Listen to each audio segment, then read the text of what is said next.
Hey everyone, it's Stephen Hall with 9 to 5 Google, and Lenovo announced a lot of interesting new Android-y stuff here at IFA 2016.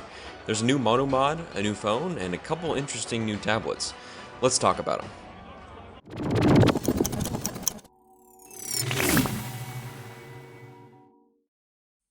One of the things from Lenovo's event that has been generating the most buzz is its new True Zoom mod made in partnership with Hasselblad.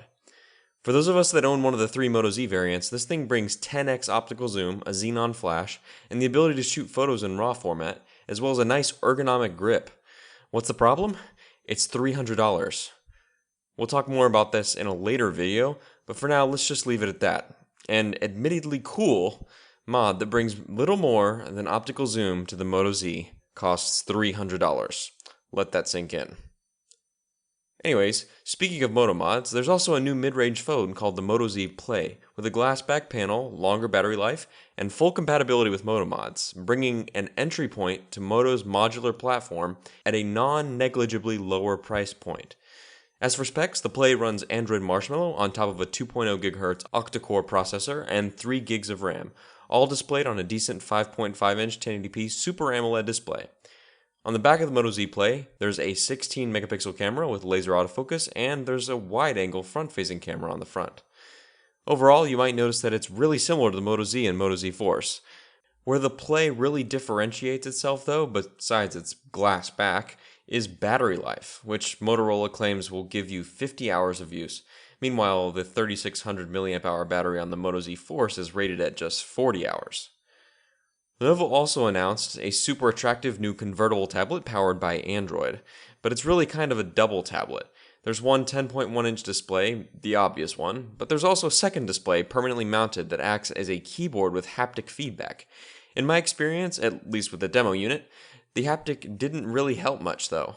We'll have to wait to get our hands on a review unit to make the final call, but unfortunately I was unimpressed with the reliability of the fold-down display and found it very difficult to use.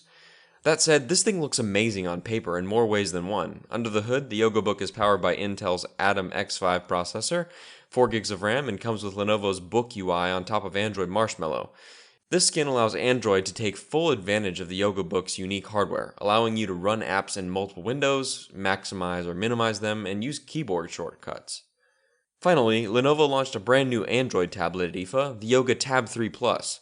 This tablet also sports a 10.1-inch panel, but instead puts a focus on entertainment with a bright 2K display, JBL speakers, a unique and flexible form factor, and more. The tablet has a hinge that folds down for placing it on a table, there are 4 front-facing JBL speakers, and Lenovo says that you can get as many as 18 hours of battery from the tablet, probably thanks to its huge 9300 mAh battery. Like the YogaBook, I was underwhelmed by this tablet in my short time with it. Speaking strictly of the device that Lenovo was showing off on the show floor, I have to say that I experienced my fair share of performance jankiness, frame rate drops, and weird bugs. Lenovo's lineup at IFA this year was filled with a lot of flashy products, but time will tell how these actually work practically, and whether or not actual consumers will see any value in them. We'll be getting our hands on the Moto Z Play and its new tablet siblings in the coming weeks, and the Hasselblad camera as well, and we'll give you some more thoughts as soon as we can. Thanks for watching. This has been Stephen Hall with 9 to 5 Google. You can follow me on Twitter at HallStephenJ, and we'll catch you in the next one.